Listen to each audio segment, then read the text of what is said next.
सहरा का वो खित्ता जहां सलीबी डाकुओं ने अपना अड्डा बना रखा था, कले से कम न था, बल्कि इस लिहाज से कले से ज्यादा मजबूत और नाकाबिले तस्खीर था कि वहां टीलों ने भूल भुलैयों जैसी गलियां बना रखी थी जो थोड़े थोड़े फासले पर मुड़ जाती या शाखों में तकसीम हो जाती। उस खित्ते के दरमियान एक वसी मैदान था।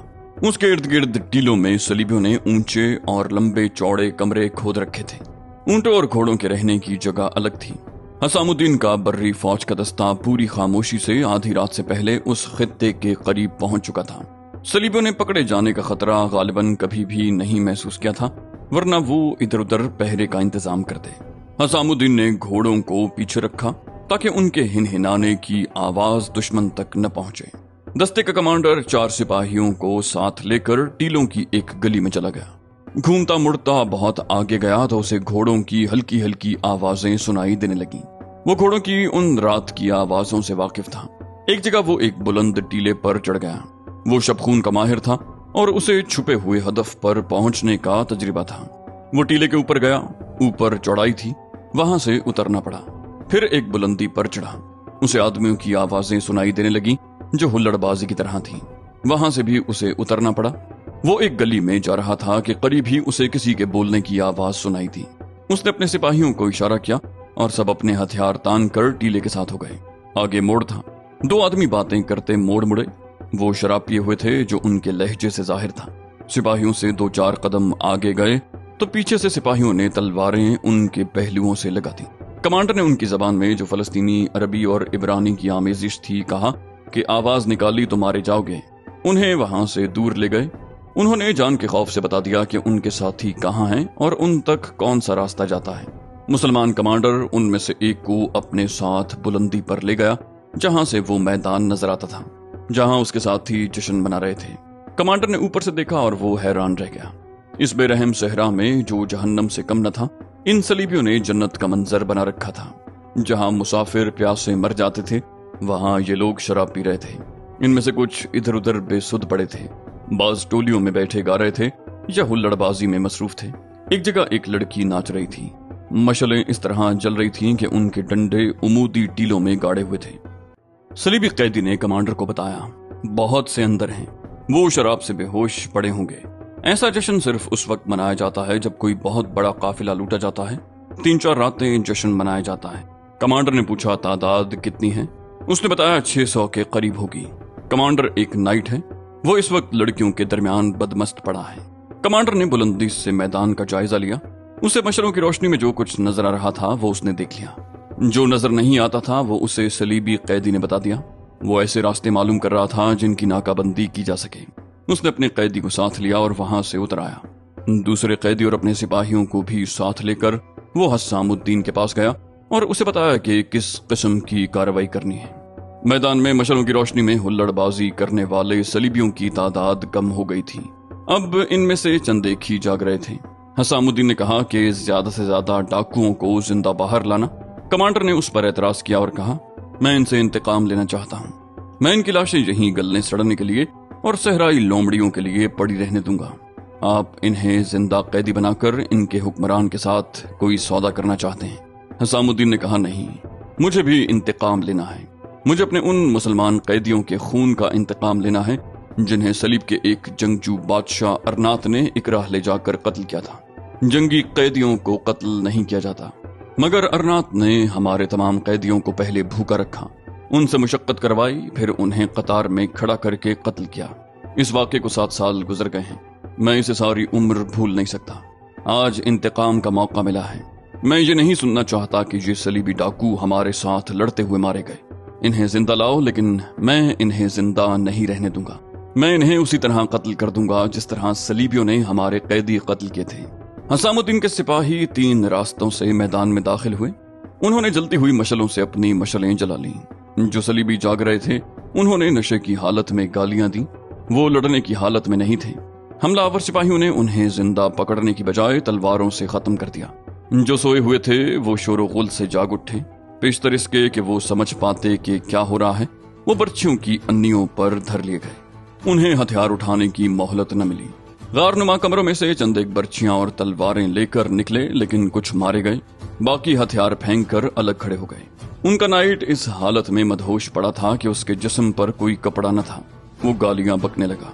मुसलमान सिपाहियों को वो अपना सिपाही समझ रहा था। उसके कमरे से 3 मुसलमान लड़कियां बरामद हुई। दूसरे कमरों से भी चंद एक लड़कियां निकली। ये सब मुसलमान थी। उनकी हालत बहुत बुरी थी। वो मुसलमान सिपाहियों को शायद डाकुओं का कोई दूसरा गिरोह समझ रही थी, इसलिए वो दहशत से दुबकी हुई थी। जब उन्हें पता चला कि ये मुसलमान सिपाही हैं, तो लड़कियां पागलों की सी हरकतें करने लगी। वो रोती थीं और कभी सलीबियों को दांत पीस पीस कर गालियां देती और कभी मुसलमान सिपाहियों को कोसने लगती। उन्होंने इन्हें बेगैरत और बुज़दिल कहा और इनमें से बाज बार बार कहती, अगर तुम मुसलमान हो तो इन काफिरों को कत्ल क्यों नहीं करते? क्या हम तुम्हारी बहनें और बेटियां नहीं? क्या हमारी इस्मतें तुम्हारी बेटियों की इस्मतों जैसी नहीं? उस वक्त हसामुद्दीन और बर्री दस्ते का कमांडर कमरों की तलाशी ले रहे थे। बाहर अब कोई लड़ाई नहीं हो रही थी। सलीबियों को एक जगह बिठा दिया गया। उनके गिर्द मुसल्ला सिपाही खड़े थे, जिनमें बहुत से सिपाहियों ने कमानों में तीर डाल रखे थे। अगली सुबह जब सलीबियों का नशा उतरा तो वो समंदर के किनारे बैठे थे। लड़कियों को हसामुद्दीन ने अपने बहरी जहाज में रखा। कैदियों की तादाद कमोबेश 500 थी, बाकी मारे गए थे। उन्होंने टीलों के अंदर जो सामान और रकम जमा कर रखी थी वो कैदियों से उठवाकर साहिल पर लाई गई। उन कैदियों के कमांडर से जो मालूमात हासिल हुई, उनसे ये इंकशाफ हुआ कि ये एक मशहूर सलीबी बादशाह रेनॉल्ड डी शायतौन की फौज का दस्ता था। मुसलमान काफिलों को लूटने के लिए इतनी नफरी का एक दस्ता यहाँ मौजूद रहता था। कुछ अरसे बाद दूसरा दस्ता भेज दिया जाता था। सामान जो लूटा जाता उसमें से कुछ सिपाहियों को मिलता और बाकी सब अपने बादशाह को भेज दिया जाता था। ऊंट और घोड़े भी सरकारी मिल्कियत में चले जाते। लड़कियों के मुतालिक ये अहकाम थे कि कमसिन बच्चियां जो गैर मामूली तौर पर खूबसूरत होती थीं, वो सलीबियों के हेडक्वार्टर में भेज दी जाती, जहां उन्हें ट्रेनिंग देकर जवानी की उम्र में जासूसी और तखरीबकारी के लिए मुसलमानों के इलाकों में भेजा जाता। जवान लड़कियों में कोई बहुत ही खूबसूरत हो तो उसे भी हेडक्वार्टर के हवाले कर दिया जाता। बाकी लड़कियों को ये सलीबी सिपाही और कमांडर अपने पास रख लेते। हसामुद्दीन ने पूछा, इस काफिले के साथ भी बच्चियां होंगी? सलीबी कमांडर ने बताया, 12-14 थी, सिर्फ एक भेजी गई है। हसामुद्दीन ने पूछा, और बाकी? सलीबी बोला, कत्ल हो चुकी हैं। हसामुद्दीन बोला, और काफिले के जिन आदमियों को साथ लाए थे? सलीबी कमांडर बोला, उन्हें सामान उठाने के लिए लाए थे, फिर उन्हें कत्ल कर दिया था। उसने जवान लड़कियों के मुतालिक बताया कि उनमें एक रक्कासा थी, बहुत खूबसूरत। उसका हुस्न और उसका रक्स हमारी इस जरूरत के मुताबिक था जिसके लिए हम लड़कियां हासिल करते हैं। उस रक्कासा को उसी शाम भेज दिया गया। फौरन भेजने की वजह यह बताई गई कि ऐसी कीमती और दिलकश लड़की का सिपाहियों में रखना खतरनाक होता है। कोई भी सिपाही उसे आजादी का झांसा देकर भगा ले जा सकता है।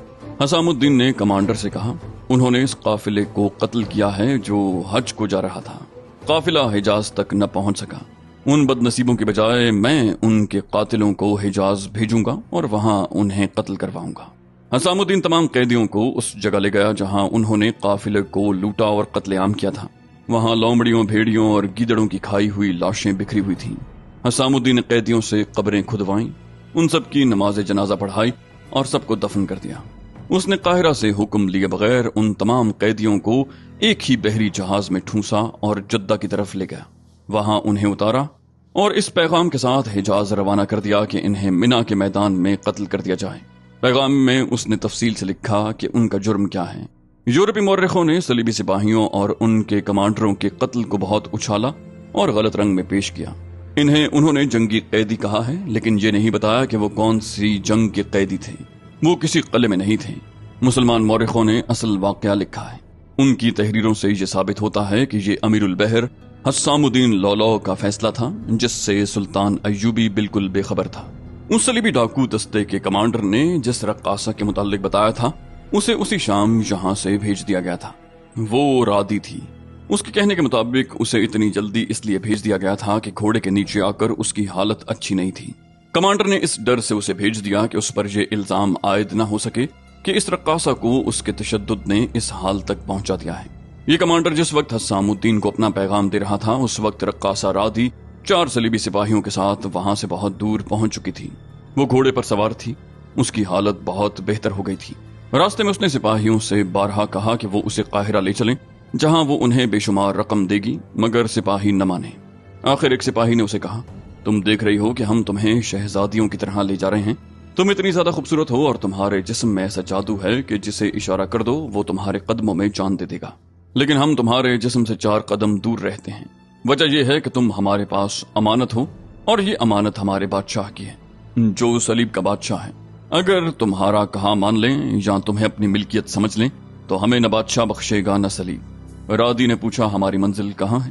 اسے جواب ملا بہت دور، سفر کٹھن ہے اور لمبا بھی۔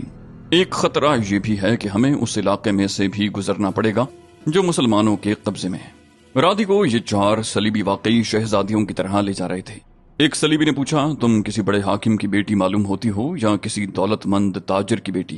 تم اپنے خاندان کے ساتھ حج کو جا رہی تھی۔ رادی نے کہا تمہیں کسی نے بتایا نہیں کہ میں رقاصہ ہوں؟ میرا کوئی باپ نہیں، کوئی بھائی نہیں۔ میری ماں اسماعیلیہ میں مشہور رقاصہ اور مغنیہ ہے۔ مجھے بالکل علم نہیں کہ میں اس کے کس چاہنے والے کی بیٹی ہوں۔ ماں نے بچپن میں ہی مجھے رقص کی تربیت دینی شروع کر دی تھی۔ مجھے رقص اور گانا اچھا لگتا تھا۔ میں 16-17 سال کی ہوئی تو ماں نے مجھے ایک بہت امیر آدمی کے گھر بھیجا۔ وہ بوڑھا آدمی تھا، شراب پیے ہوئے تھا۔ بوڑھے نے مجھے کہا کہ وہ میری محبت میں دیوانہ ہوا جا رہا ہے۔ مجھے اس بوڑھے سے نفرت ہو گئی۔ مجھے یہ احساس ہوا کہ میرا باپ نہیں ہے۔ اس بوڑھے کو دیکھ کر مجھے اپنے باپ کا خیال آ گیا تھا۔ اس بوڑھے نے مجھے اپنے پاس بٹھا کر ایسی ذلیل حرکتیں کی کہ مجھے پتا چل گیا کہ یہ میرا باپ نہیں، نہ اس کے دل میں میری محبت ہے، یہ میرا گاہک ہے۔ میں وہاں سے اکیلی بھاگی۔ ماں کو بتایا تو اس نے مجھے سمجھایا کہ یہ ہمارا پیشہ ہے۔ میں نہ مانی۔ ماں نے مجھے مارا پیٹا۔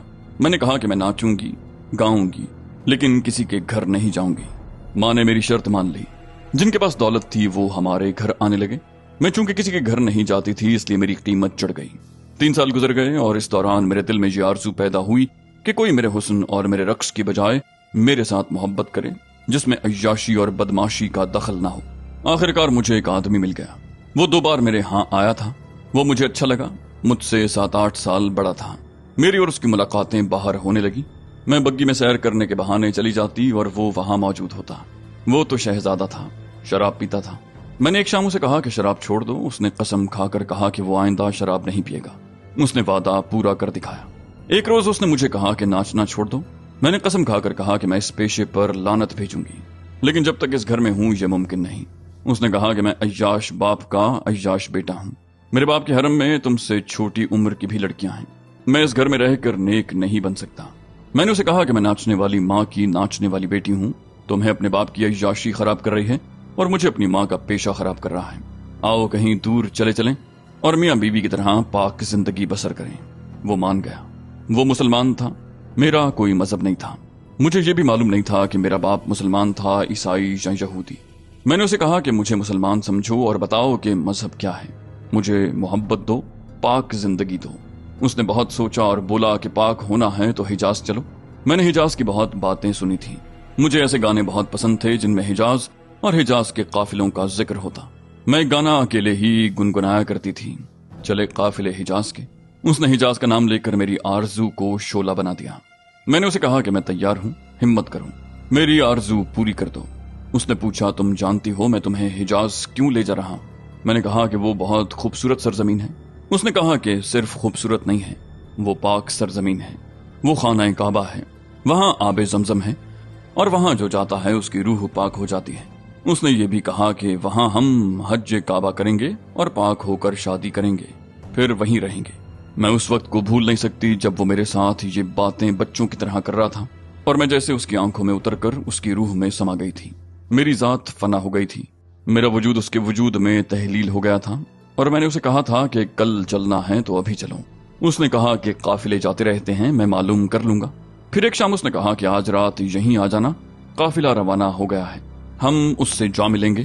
میں نے اسے کہا کہ میں گھر چلی گئی تو رات کو کوئی آنے نہیں دے گا، ابھی لے چلوں۔ اس نے کہا کہ آ جاؤ۔ میں نے بگی والوں کو کچھ نہ بتایا۔ شام گہری ہو گئی، چھپ کر اس کے ساتھ چلی گئی۔ اس نے مجھے ایک کھنڈر میں چھپا دیا اور چلا گیا۔ وہ کچھ دیر بعد 2 گھوڑے لے کر آ گیا۔ وہ گھوڑے پر سوار تھا، دوسرا گھوڑا خالی تھا، دونوں کے ساتھ پانی اور کھانے کا سامان بندھا تھا۔ ہم اگلی شام قافلے سے جا ملے اور رات وہاں جا پہنچے جہاں تم نے میرے خواب میری محبت کے لہو میں غرق کر دیے۔ وہ مارا گیا، میں پکڑی گئی۔ حجاز کا قافلہ لوٹا گیا اور خانہ کعبہ سے دور ہی اللہ کے حضور چلا گیا۔ خدا نے میرے گناہ بخشے نہیں۔ میرے ماتھے کی قسمت میں کعبے کا سجدہ نہیں لکھا تھا۔ میرا وجود ناپاک تھا جو اللہ کو پسند نہیں تھا کہ اس کے کعبے تک پہنچے۔ ایک سپاہی نے کہا تم مذہب میں پناہ لینا چاہتی ہو تو ہمارے مذہب کو قریب سے دیکھو۔ رادی نے کہا تم نے میرا ایک پاک تصور ریزہ ریزہ کر دیا ہے۔ کیا تمہارے مذہب نے یہ حکم دیا ہے کہ جس کی تم نے تعمیل کی ہے؟ میں جو تصور لے کر نکلی تھی وہ ایسا بھیانک تو نہیں تھا۔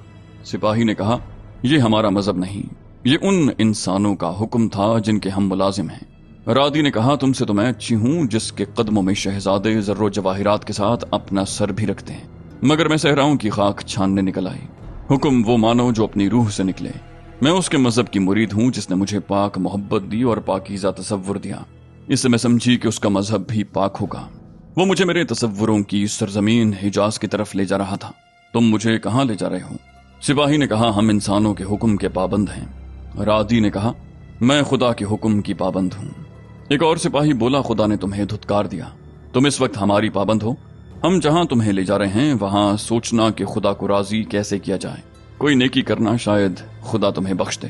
رادی نے کہا میں جانتی ہوں تم مجھے کہاں لے جا رہے ہو اور کیوں لے جا رہے ہو۔ میرا وجود سراپا گناہ ہوگا اور میں کوئی نیکی نہیں کر سکوں گی۔ ایک سپاہی نے کہا تم کوئی نیکی سوچ بھی نہیں سکتی، تم گناہ کی پیداوار ہو، گناہوں میں تم نے پرورش پائی ہے۔ ایک گناہ گار کے ساتھ گھر سے بھاگ کر جا رہی تھی، تم نیکی کیا کرو گی؟ رادی نے دانت پیس کر کہا ان بے گناہوں کے خون کا انتقام لوں گی جنہیں تم نے قتل کیا ہے۔ چاروں سپاہیوں نے بڑی زور سے قہقہ لگایا اور ایک نے کہا ہم پر تمہارا احترام فرض ہے، ہمیں حکم ہی ایسا ملا ہے، ورنہ تم ایسے الفاظ دوبارہ زبان سے نہ نکالتی۔ رادی انہیں دیکھتی رہی اور اس کے دل میں نفرت گہری ہوتی گئی۔